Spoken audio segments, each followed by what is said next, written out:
We are ready. And here we are. And we're live.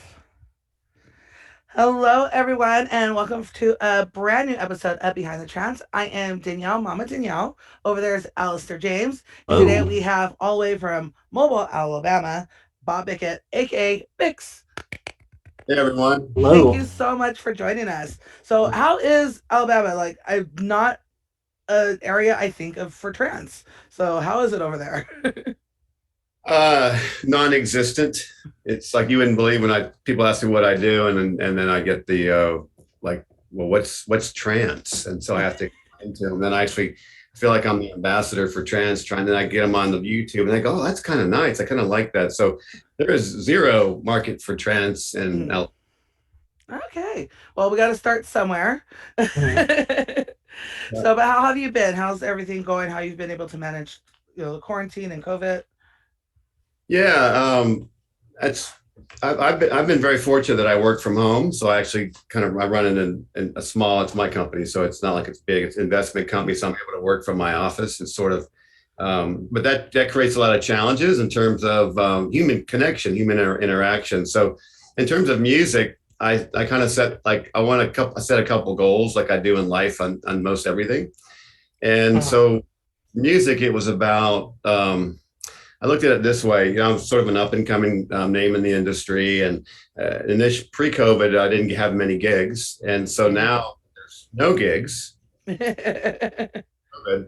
We're sort of, I say we, the bigger names, and myself, and smaller names. We're kind of all equal.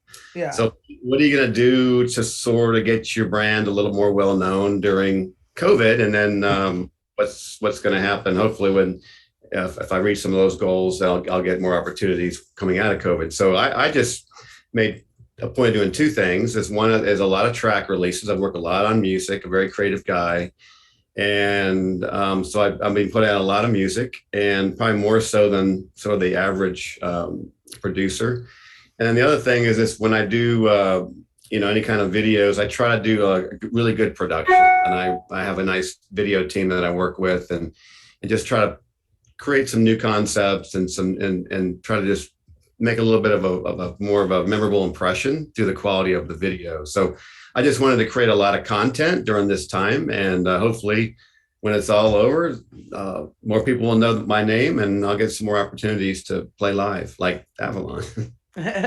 Awesome. Well, Mhm. unfortunately, I wasn't able to be at the Avalanche show. It was announced a little too not enough notice. I'd already made the commitment to go to another show out further upstate, but I heard really good things about it. So hopefully, we'll be able to get you back in here and see you around some more because you know it's things are kind of opening back up. I'm not even sure. Like, there's threats of going down, we're closing back down soon, but I don't uh, know. So hopefully not. Hopefully we can stay open and Hopefully. we can get out of this sooner. so So again, guys, as always, ask your questions in there. If you will ask them over to Bix. Otherwise, Alistair, let's continue going. All right, let's get started. So, thank you for joining us. It's actually, you know, I'm really looking forward to this one. So you came onto the scene in roughly 2019, and you've gonna have to say you've blown up. I'm curious to know what inspired you to get into trance. yeah, great question. I've always been into dance music ever since the funk days, and then it Okay. was Euro dance. And then the early 2000s, I had heard Shivers from Armin van Buuren, and then I think Paul Van Dyke had a CD coming out called Politics of Dancing, and then Great album. Old had a trance CD coming out way back then, and I really got hooked on the sounds, the layers, and trance music, the speed, the way it just creates a lot of amazing brain chemistry in my brain when I listen to it. Hmm. And then over time, you get into the Armored State of Trance. It was such a journey. He features a lot of artists, and they have all their podcasts. And then so I just learned a lot about the music world, the different artists over the years. And then I sold a business and left the company that I built and sold about 8 years ago. And kind of careful what you wish for. It's not really the destination, Mhm. it's the journey. Well, I reached my destination and I got really bored. Hmm. And I'm always about sort of life's connections. If you keep your eyes open and you just go out there and always try to network and meet people. I met a guy named Ian Donachi, who was a progressive house DJ at Ibiza, but he's a former financial guy in Hong Kong. And we talked about, and he was a DJ. So he said, I said, well, I've always thought about doing this. I've played around with music and love music all my life. And so he said, well, you should do it. And I just kind of, he said, why not you? I went to the SAE Institute in Atlanta for music school, and they also had a DJ school. And That's rare. I realized after a while that learning hip hop wasn't really going to cut it for me. That wasn't really my style. So I went to Amsterdam and just went to the DJ school of Amsterdam many years ago and started learning from these guys. And so that sort of is how that part of it started. And in terms of the Bixx, just kind of fast forward a little bit. Several years later, I was just kind of more of a hobby. I tried to bring the Transmission Prague show to America, and worked with the guys from United Music Events. And for almost 2 years, I was really close to getting it to Seattle, the Tacoma Dome. It all kind of blew up. But then through that relationship, I met one of their international project managers, and he said, you need to come to ADE, Amsterdam Dance Event. And that's when about 5 years ago, and that's when the doors opened. I started meeting a lot of people, label owners, other producers, and I actually invited one of the producers over to my house in Alabama about 5 years ago. And 4 years ago, he said, why don't you just release a few tracks and just sort of see what happens? And, I was kind of afraid, and he just talked me into it. And then his wife actually came up with the idea for Bixx, because Bickert, and that's a terrible name for a DJ. So I love X's. I've always kind of been fascinated with X's. And when I wanted to come up with a name, I don't know if anybody's ever gone to like a trade show in business where you're walking down the aisle and you look at the booths and there's like, they all start to look the same. But if it stands out, you'll stop. So I wanted a quick and easy name that had big X's in the logo, that when you see it in a messy lineup, it'll stand out. So that's sort of how the name Bixx started. And just because I was really bored and my life, I sort of lacked purpose in my life. And if I have a very creative mind, and if you don't use your creative mind, it turns to mush. So that's sort of what got the wheels turning on the whole Bixx concept. That's awesome. And I love that. I think, sometimes a lot of DJs nowadays go with their own names, but I think, you still have to think about that presence, that logo, that thing that stands out, because that does make a difference. Your logo, your design, those make a difference. And you don't want to have something, half-ass on it. You want to have something that really pops and really sticks, because that's what people will remember. And that creativity of it really does make a difference. So. Well, thank you. I agree. So do you think, I have so many questions about the hip hop. Like, I was not expecting that answer. So I know you said the hip hop really wasn't for you, but how was learning the little that you did learn in hip hop, how did that help you go into the electronic music and head to trance? It didn't. From the mixing standpoint, was the fundamentals of production were still pretty much the same, but mixing was using the crossfader in terms of, and it's not as much beat matching as all what trance is all about. It's very rhythmic and harmonic, and hip hop's just cutting over in different parts of the track, and not much beat matching at all. So. And I actually started watching like YouTube videos, and Armin had a video, not too much information, but it was really challenging. So I sort of self-taught myself in trance until I got to the Amsterdam school and really started learning on proper beat matching, and then proper energy flow and proper EQ. I guess pulling things in and pulling EQs down at the right time and pulling sounds out and keeping certain sounds in. all that just kind of it takes almost like a trance mind because it's very specific to trance. Not it doesn't really work that way with some of the other genres. Well, house music and progressive house, yes, but Yeah. not necessarily hip hop. Okay, that makes some sense. So, a couple of questions. We have Luminance, who's a fairly new producer, and she's doing well over there. She has some questions. And I gotta see is where to go. Something about DAW. Sorry, I lost her questions. Music What's the production. DAW? What's your DAW that you like working with, and what are some of your favorite plugins? Oh, I use a Logic Pro X because I have a Mac. Ableton, I guess, is pretty popular. Plugins, I keep kind of. I've worked with a couple other DJs, and he's asked me to sort of not devote my secret sauce on some of my samples and plugins that I use. So I don't mention those. Okay, makes sense. Respect. I have some really good teachers, and Hmm. he said don't disclose your secret sauce. That makes sense. So my other question from your answer was you said the Amsterdam DJ Academy. So is that basically like just some on like an online tutorial class that you gotta do, or is it? They have both. It's DJ School of Amsterdam, and I love those guys there. They have a couple music production studios, but they have several studios for mixing. Mhm. And I would just go for private lessons and just spend a couple weeks. And like, gee, what a bummer! I get to go to Amsterdam for a couple weeks. Darn, So sucks to be you. time I would go, even for 80, I still go for. I would go now if we didn't have COVID, but I still go for refresher Yeah. classes just on I don't know, music file management, transitions, and I always have different DJs. I always learn something, special effects, how to close out a set. So I go to the DJ School of Amsterdam and spend, usually a week or two, and then for tune-ups now, I'll go just any trip I go there, Amsterdam for ADE, or sometimes I go to Europe and work with a couple of my friends in the music studio, and I always make a trip to Amsterdam to just to go and tune up. But I think you got to stay tuned up. It's constant learning.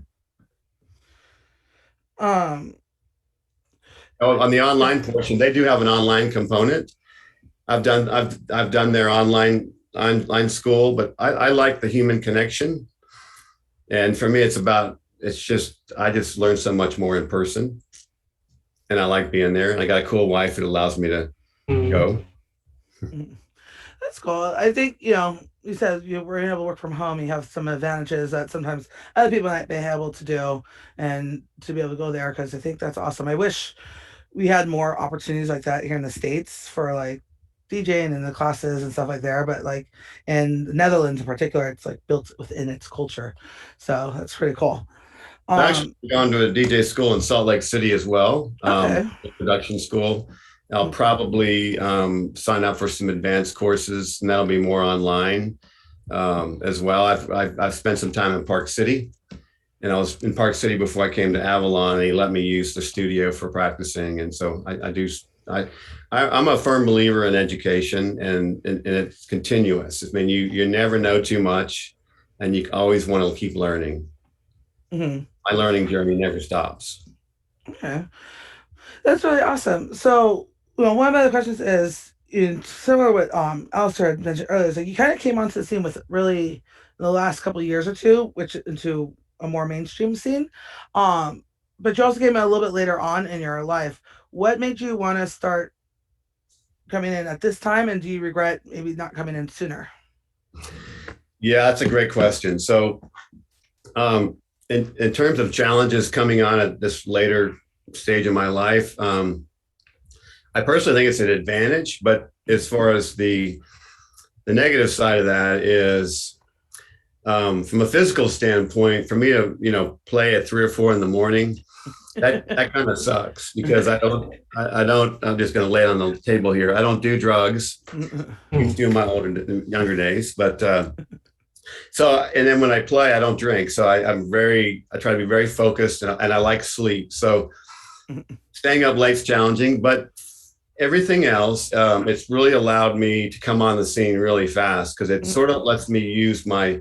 I'm a big believer in like connecting the dots of your life. There's Steve Jobs did a really cool graduation speech to Stanford University years back, connecting the dots, and so of my past life experiences. So I was in sales and marketing and been very creative. So the branding, it allowed me to do really well in the branding part of it. What's short, and then the marketing and the social media going forward. That I had experience in those areas.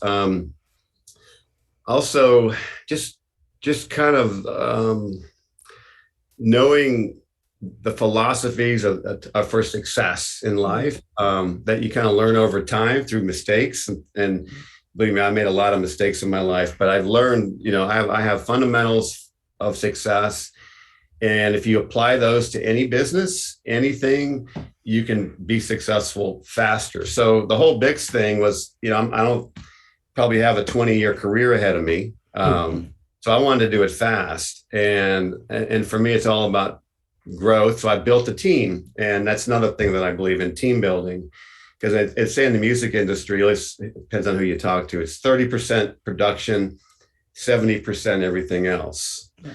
And that's a big number. So how do you deal with everything else? Do you do everything yourself, or do you build a team? So social media, video, how do you, in terms of production, if you're not great at everything of producing a track, which few producers are, you want to have other, producers around you that are strong in those areas. So building the right team and a manager to kind of help teach me the industry. So all those things that I've done in my past life in business, team building, mentoring, and if you have a relationship with somebody, you want to create value for the other person because they're giving you value. So both sides of the relationships, you're valuable to each other. It's not a one-way street. So if I'm building this team and I can help them in their lives and their business and their career, and they're helping me in my music career, it's a much more productive, collaborative relationship.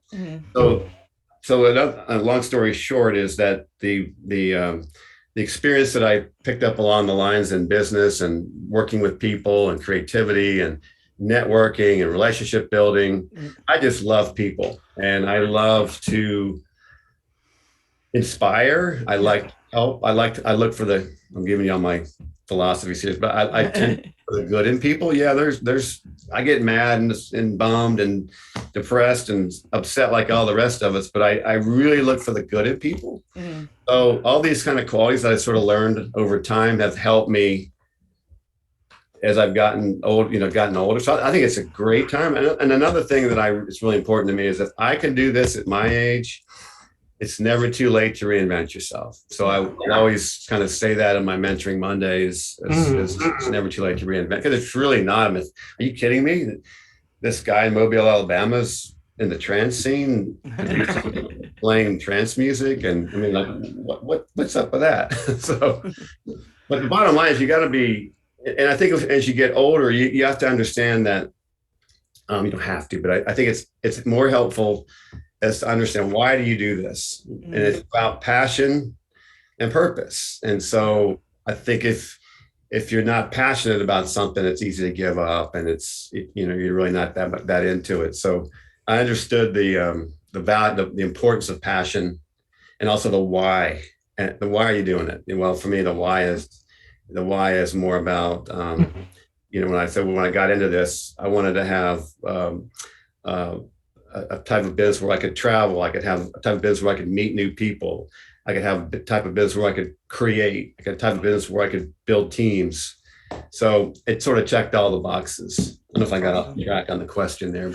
Yeah, I think you answered. I think you answered some of the questions that were in the chat as well. I come from a business background as well. I work my real job. I work in banking, and the networking. Yes, the networking aspect that you learn in business helps so much in the music industry, because it is a business in the music world, and that being able to network and being able to have those kind of check marks, like you said, really does help. Because like a lot of people think I came onto the scene, very fast. Because I took like a 10-year, I call it a sabbatical, because I had to get my life together and get my career and stuff.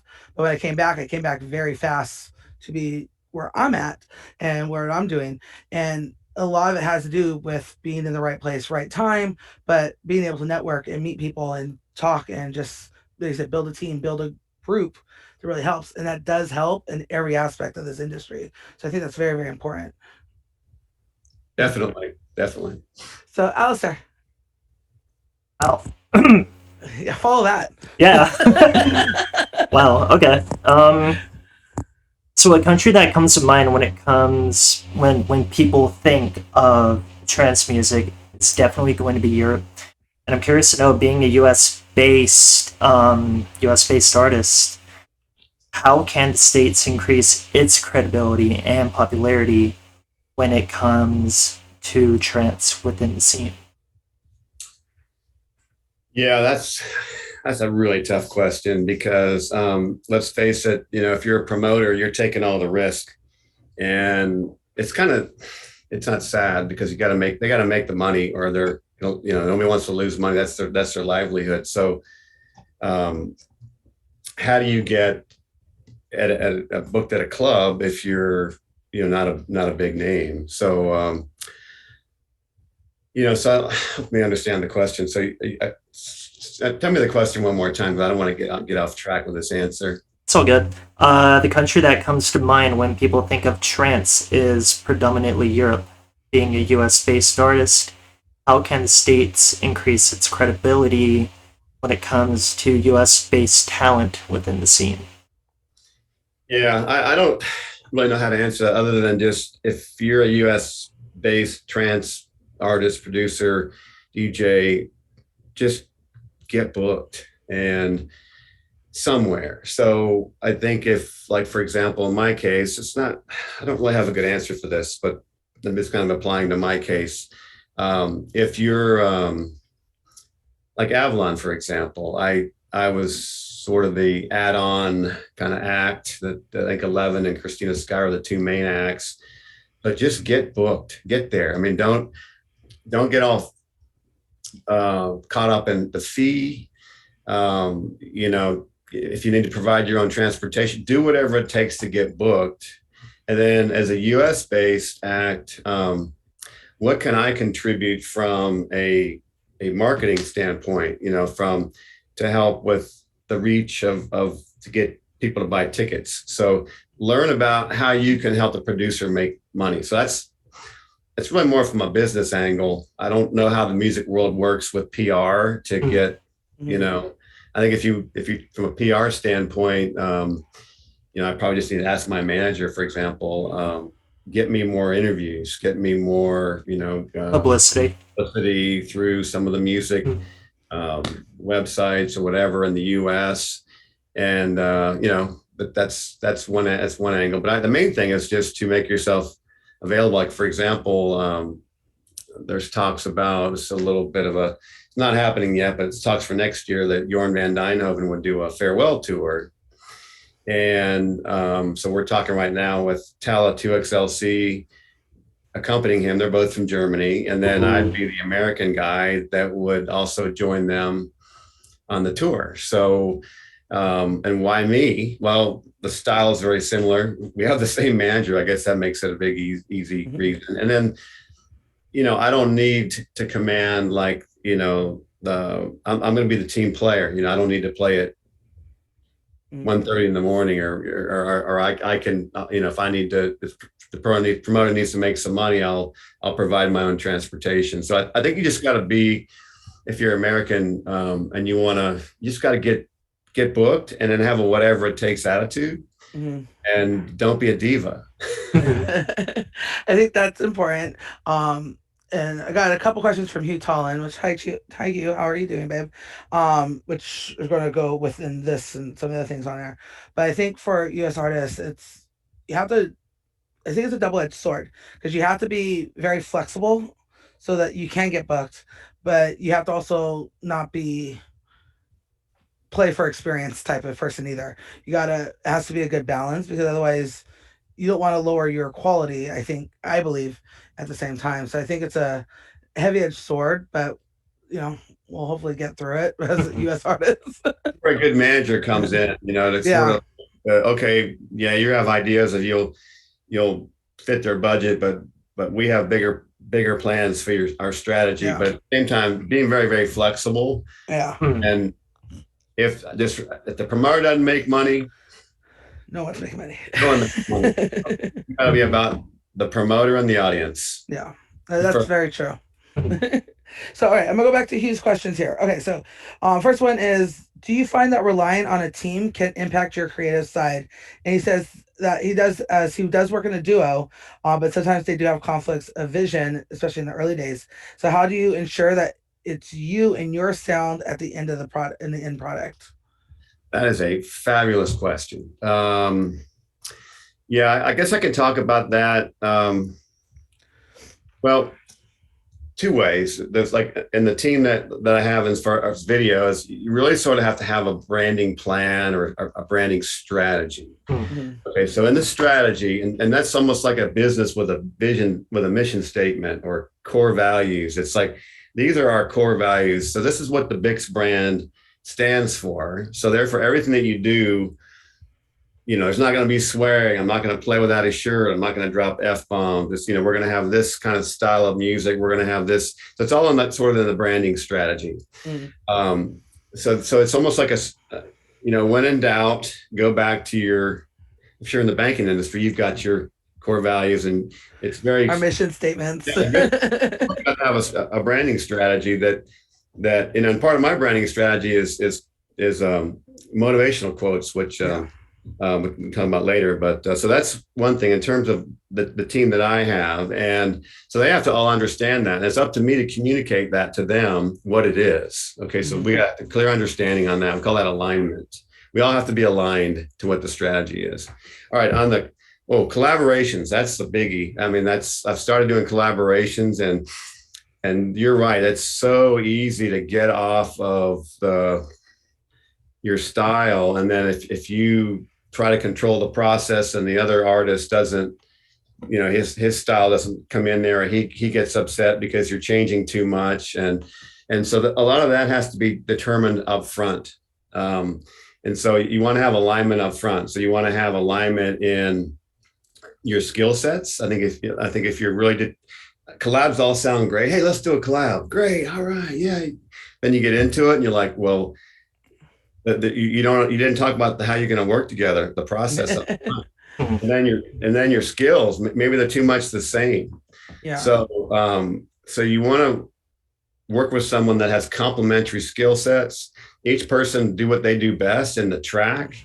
And then you have an understanding of the style of the track up front. Is it uplifting? Is it going to be dark? Is it going to be more techy? And, I just love the emotion and the uplift. So I tend to, or if we do, I did get a request from a guy named Jay Flynn, who's more of a techie love type. him. I love him. Very underrated. The Irish. And we have we talked a lot about, okay, how is this process going to work? And I already had an idea for like a track name and a concept. And then he's going to pull his, some of his darker stuff in it. I'm going to do my uplifting and especially the breakdown. So that's an example of, you really got to talk about it up front to get alignment. And if you don't, once you get in the middle of it, it can get kind of messy and get kind of tough. So do it up front. Good. I like that. And then one more question from Hugh.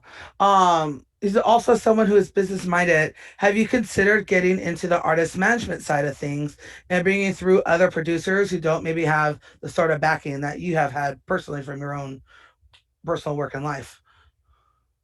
That's another great question.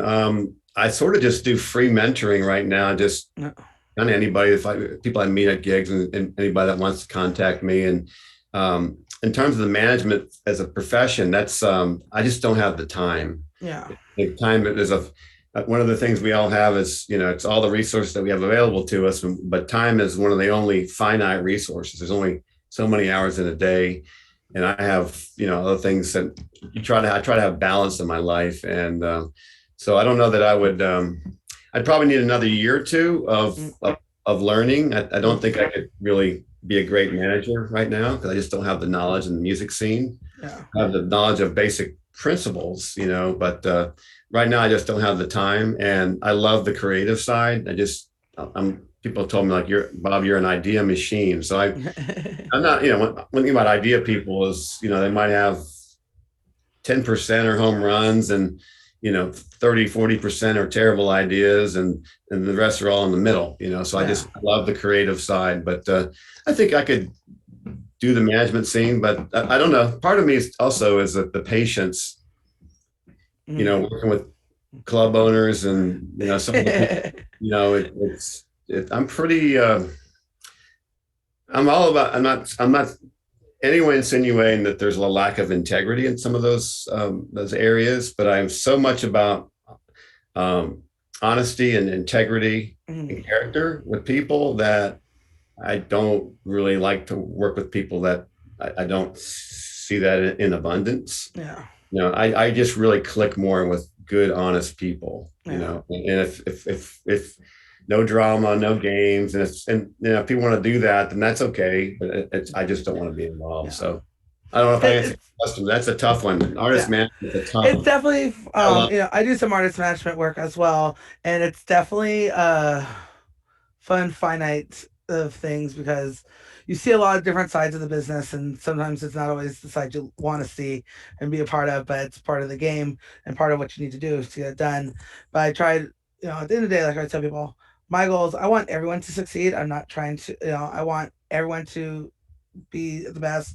I want the trance scene to be the best. So even if that means, when my artists not, I want the best trance night possible at a club. I want the club to be successful. So it's trying to get that, but also getting everybody else to also be on that same agreement, which just goes back to the team and the people you surround yourself with. I think that's important too.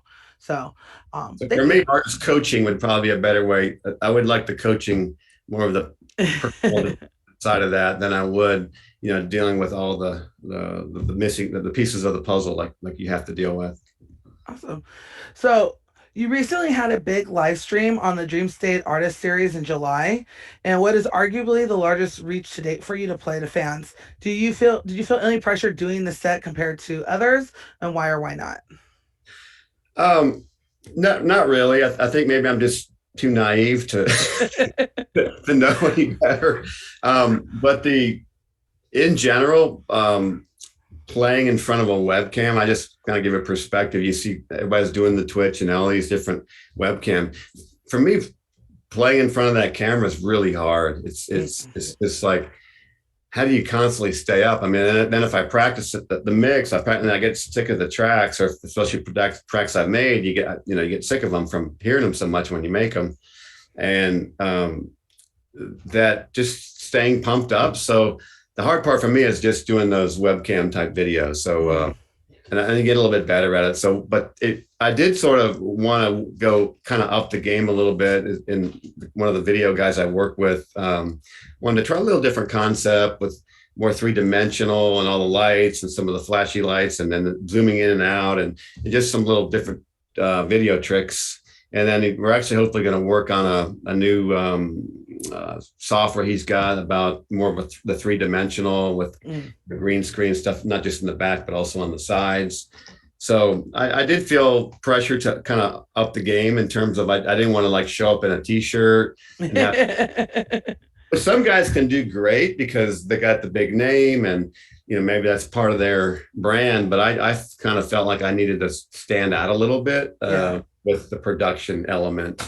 And 60 minutes, that's pretty easy in terms of doing a set that's 60 minutes. If you do something a couple hours and, in front of that camera, sometimes you just flat out, you kind of get a little bored, like during a breakdown, you sort of lose where you are. I mean, at one time I got all the way to the end, and all of a sudden I was getting into it, and then all of a sudden I hit the wrong button, and then start the new track. I'm like, oh, you got to be kidding me! Now I got to go all the way over and start over and record this. So that old green screen thing, it looks kind of easy, but it's not as easy as it looks, because it's just hard to keep your focus in front of that camera for that long without an audience. Audiences are great. So yeah, but I was super honored with that opportunity. My manager, Mary Ann, she got the opportunity for me. Awesome. So I was very, very honored to do that. And yeah, I did want to step up my game. Awesome. So, Alistair, Mhm. have you done any green screen in your life No, streaming? I've never done a green screen at all. It's either been on stage at the Midway or just from the In your comfort of bedroom? my bedroom. But I would really like to do a green screen stream one day. Hopefully that can happen somehow.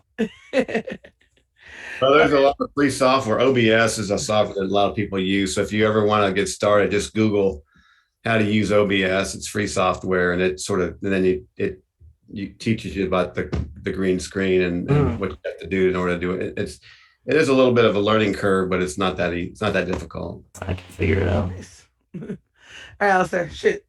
All right. It's a good one. So one of your biggest tracks to date has been "Yes I Can," which has a refresh for I think 2020, 2021. Yeah. It had fantastic support from legends that I've been listening to since I first got into trance, like Jorn van Dijnhoven and Paul van Dyk. And looking back on "Yes I Can" compared to your recent releases, do you feel stress or the pressure to up the game with every single release?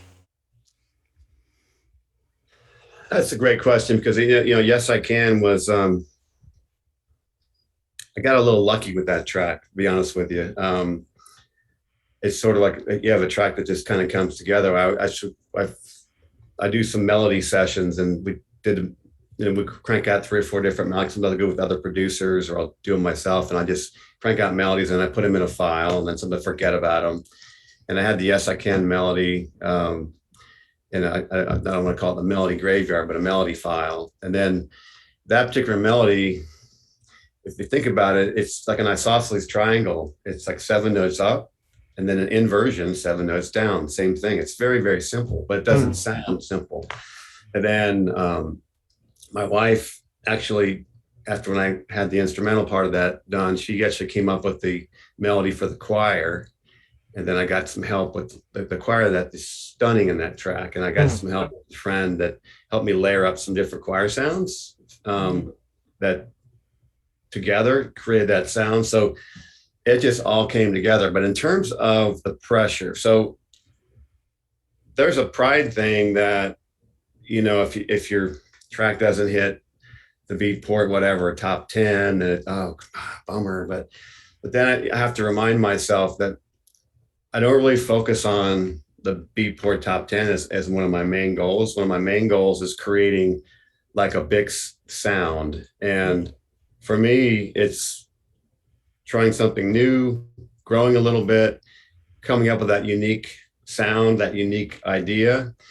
And then in my tracks, I try to create this, I call it the Bixx magical moment. That's just, it's just my way my mind thinks. It's that moment of beauty and emotion that sort of, at that point, the listener would hit that point where they're surrendering themselves to the track.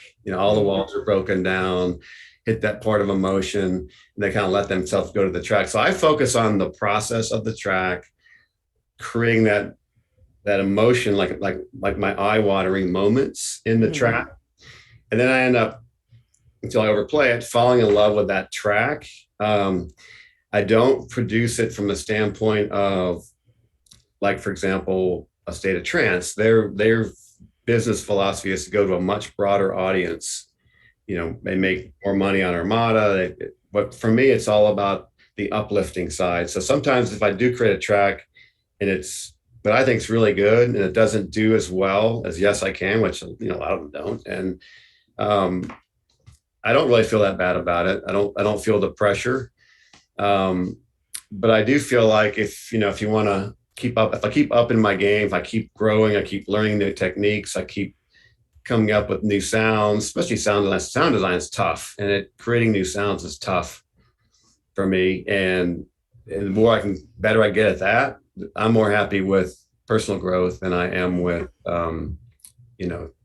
chart topping, Yes I Can. And remixing your own track was really tough. That was by the way. Yeah, I think the charts are important, but I think especially with the Beatport, it's almost a skewed number, because it doesn't necessarily say what. Because most people who buy Beatport are other DJs, Exactly. so it's not necessarily where the fans are necessarily getting their music from. So it's the more producers I talk to, the more people in the scene. It's not necessarily the best judgment of a good track or not. So keep doing your uplift sound, because I think we need new uplift that's not the same stuff from 1999 and 2004. We gotta just keep upping it and reventing it. So I'm looking at questions in the chat, which actually Luminous has a question that kind of goes on my next one. So your Mentor Mondays are a big hit. What inspired you to start these online segments? And what do you think is important for your fans or fellow DJs, producers to have some of these skills, such as networking? And then her question was, how does one contact you for free mentoring? Oh, yeah. In terms of the free mention, that's easy. If you want to message me through Facebook or Instagram, whatever, I'm just happy to reach out back to you. I don't get millions and millions. I don't get overwhelmed with those kind of requests. So I'm always happy to call somebody back and talk to them. In terms of so just message me. That's fine. Just, hey, I saw you on the interview for Trance Family LA, and just introduce yourself, and I'll be happy to respond back. Yeah, mentoring Monday. Good question. So, and this kind of ties into networking. So Yeah. I'm real big on share your story. First of all, you got to have a story. So have a story. I mean, and when you meet people, what do? Have a little bit of make it interesting. Like short, powerful. So just think about it. If you meet somebody, how do you tell them what you do? So have a story. So I'm coming back from ADE.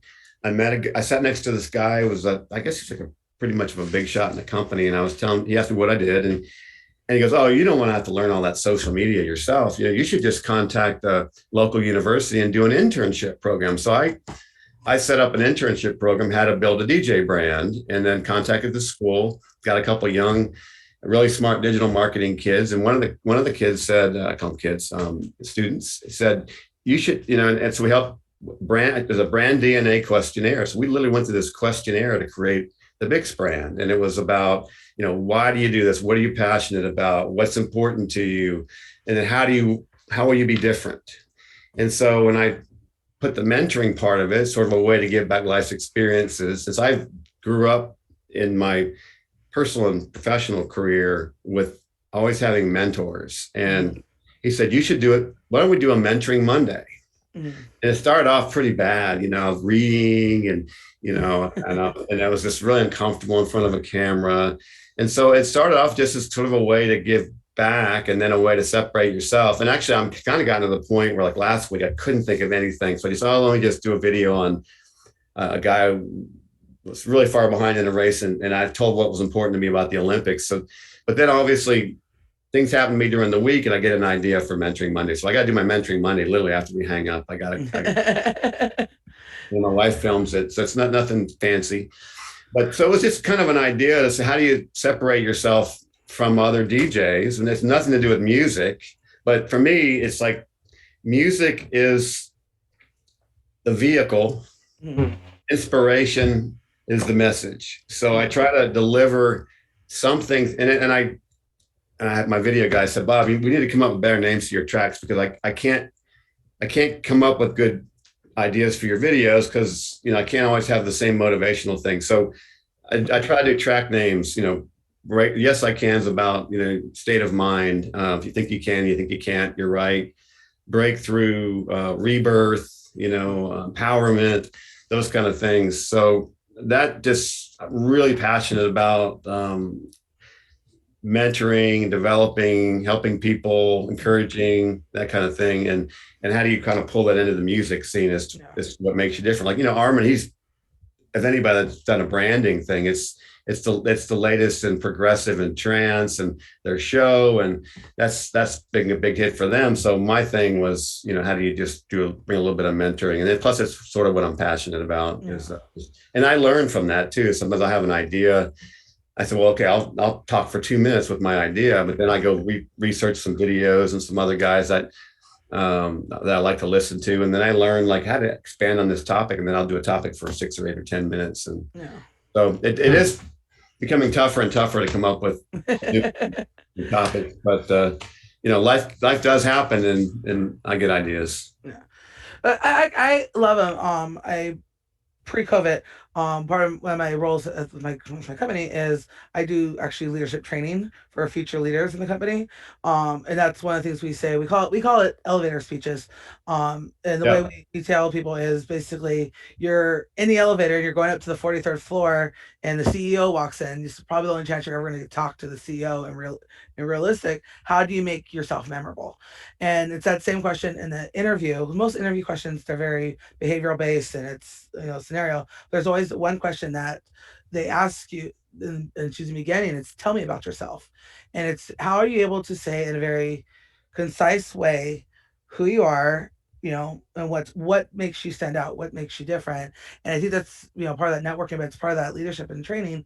It is very very important to do that because it does make a difference because that first impression is a big deal, and especially if you're trying to meet promoters, you're trying to meet other producers, you're even just trying to make anywhere it's not just in music, but just anything.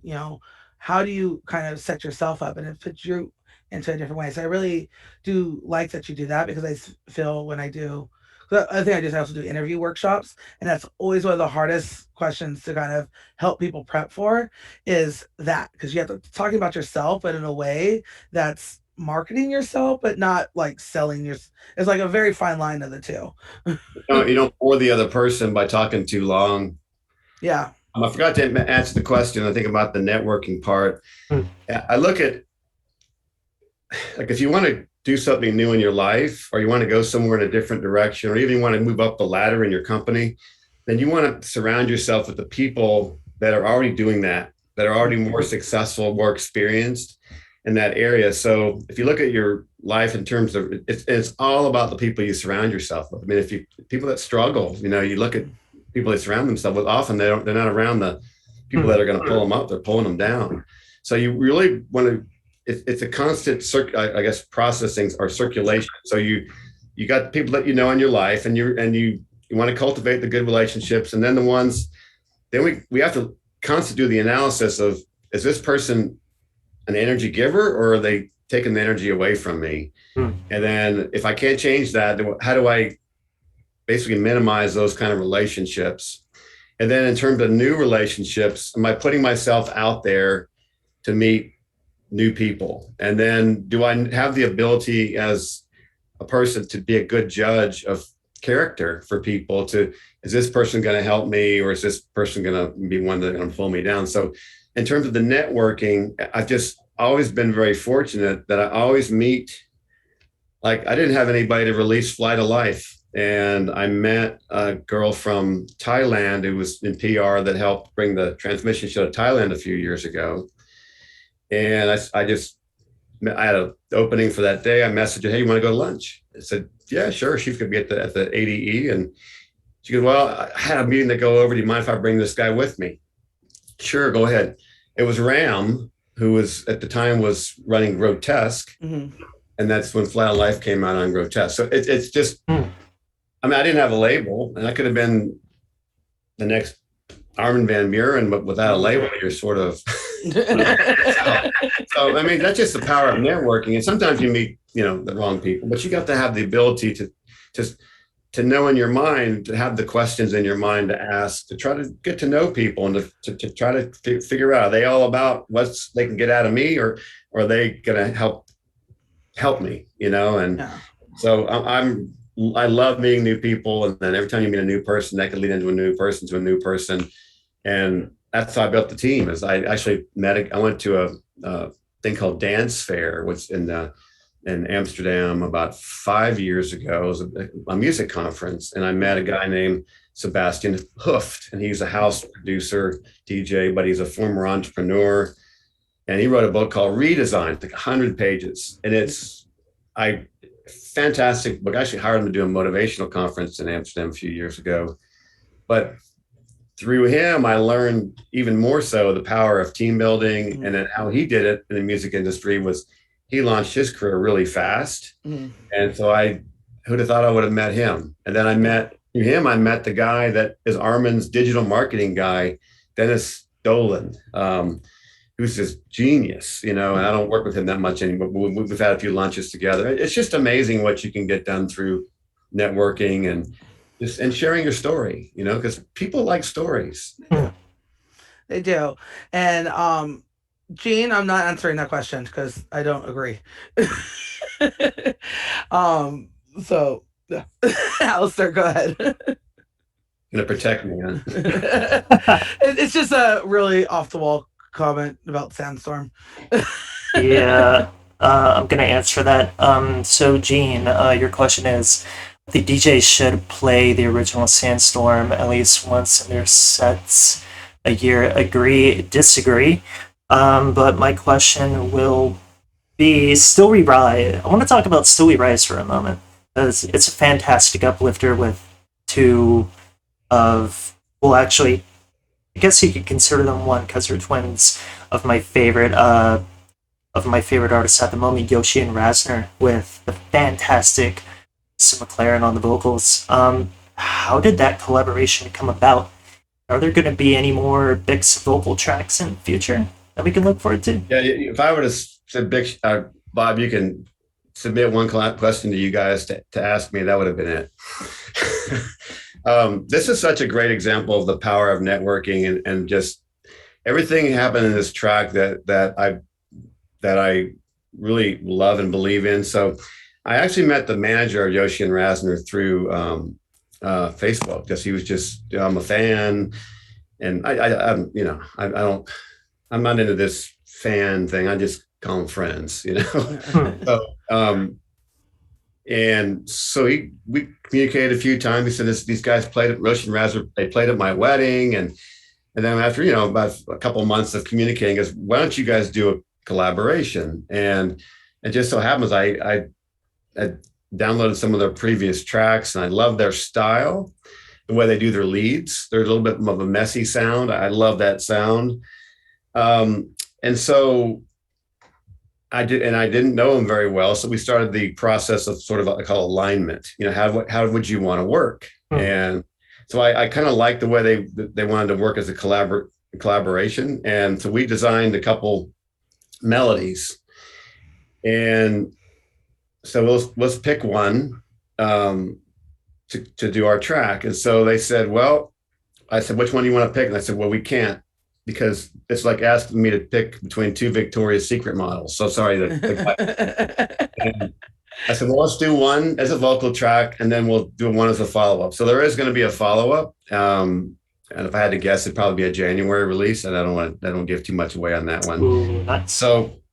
So we love the melody from Still We Rise, and then we were going to obviously want to make it a vocal track, and they had picked a vocalist, and I don't want to mention the name, great vocalist, but I didn't love that sound. And so I asked my manager, who do you know that's a pretty well-known name in the industry that we can work with that allows us to work directly with the vocalist, not through the manager? So, because I'm all about the relationship. So she mentioned Sue McLaren. So I just contacted Sue out of the blue and said, would you work with us? And how do you like to work? And some artists, vocalists, they want you to send chord progression, just a few little piano notes to create the feel. They'll sing on top of that. Other ones want to hear the whole track. So Sue kind of wanted most of the track. And we sent her the track. And once we kind of got the alignment up front, here's how I want to have some ability to help choose the label.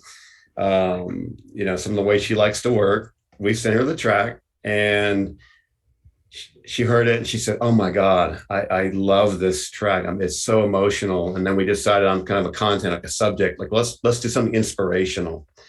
And so she came back with, maybe a couple months later, she wrote the lyrics, very, very talented, and then sent us the derived vocal stems, and we went to work on placing it in the track. And we had a lot of back and forth on this track because Sue is a perfectionist, and personally, I'm not the best at working with vocal tracks. Mhm. and some of the processing wasn't right, and some of the placement wasn't right. So we went a lot of back and forth, and Sue really pushed us. Like she's kind of a perfectionist, Mhm.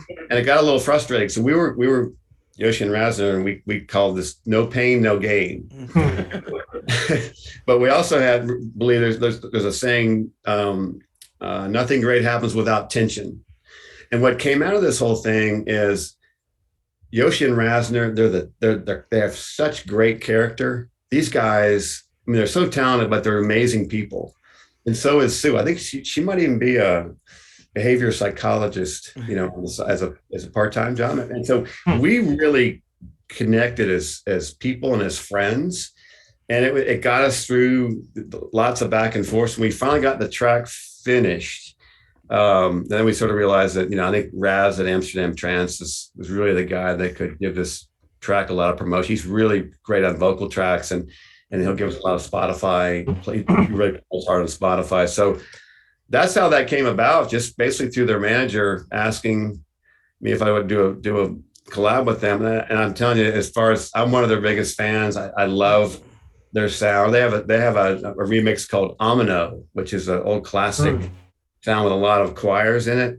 And I don't know if they can release it or not. They're still working with the label because it's sort of an uninvited remix. It is, I think it's one of the best tracks. Those guys are amazing. So that's probably one of my most enjoyable experiences of getting to know Yoshi and Razner and Sue. And in terms of, I do have not a plan right away, but I want to do a follow up with Sue, because once you get the process in place, it becomes easier. So why just do one track? And then in terms of vocal tracks, I've got a track I'm working on right now with Christina Novelli. Nice. It's called Purpose, and it's I don't mind saying I sent it to her. I'm all excited about it, and she goes, "Well, not too sure about the melody and the drop. Let's work on that a little bit more." So we're kind of going back and forth, and she is sort of a dream project for me, because her ever since Concrete Angel, I've just been in love with her voice. I've got another project I'm working on with an unknown artist out of the UK. I'm a little bit biased here, and that track's almost finished, and I think her voice is just beautiful. Nice. And I don't know if they'll take the track or not, but Andrew Riel has a label called In Harmony. He doesn't know that, and the A&R manager asked me to send him a track, and they give me so much support. So I'm all about, just helping the people that help you. It supports me. I want to give him, I want to show my appreciation. So that was coming out. I got 2 remixes. I'm remixing another Ronsky Speed Jennifer Renee track called Into the Sky. That one's going to be out in late October. And I'm working on another a remix of a Sue McLaren track for Amsterdam Trance. And so, yes, as I'm getting better working with vocalists, I plan on doing many more. I did do 2 tracks with Roxanne Emery, and strangely enough, I didn't work with her at all. It's just you can buy the track, you work through the manager, and incredible vocalist. I think she's kind of moved on from trance. I haven't. Yeah, she's doing more indie pop. Yeah. But I like the connections. I really kind of sad I didn't get a chance to meet her. Didn't work with her directly, and fortunately the tracks were great. And one of them, Unbroken, was a good one. And now I can't think of the other one. Sound of the Alarm. And yeah, that was my only progressive sound, because when I got the vocals on that track, I thought they're at 138 and they end up at 132 beats per minute. And I could stretch them to go to 138, and then think, well, why don't I just try this and go with the speed of the track and try progressive version of it. But so that's done really well on Spotify, by the way, which you don't see on Beatport. You see it on your Spotify, number of listens. Nice. So yeah, I'm getting more confident now working with vocalists. In the beginning, I wasn't. I as much as I love non-vocal trance, vocals are big. They do make a break. They're always the ones in the ASOT top. The vocal tracks tend to be just the lyrics is what people are able to connect to. So I think it's just a better connection on that. So we are pretty much already over an hour. So time went by absolutely super fast. You guys get your last minute questions in here. We're gonna wrap up soon. So my last question that I have for you is: we all took things for granted pre-COVID. What is something you will never take for granted again?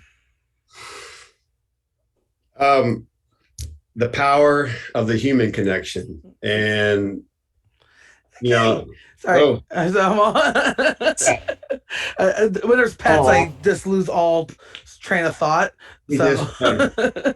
just jumps up on my desk. So you know, when we got vaccinated and we started going out to restaurants again, I was just telling my wife it just feels so good to be around people and in public. And a lot of times we get really into messaging people on social media and the new ways of communicating and through our technology, but there's nothing more powerful than being around people. So, and there's, we go to festivals for music, but why do we really go to festivals? We go to festivals for the human connection and to be like family. I'm trying to keep my cat from jumping on the picture here. So I think I, giving someone a hug, shaking their hand, giving them a, high five and just being around people and the joy it brings, I think I think it's put a whole new level of importance. I won't take that for granted anymore because, now it's like, oh my God, do they have COVID or will I get sick if I hug them? And it's a tough time, but I do feel like we're going to come out of this eventually. Yeah.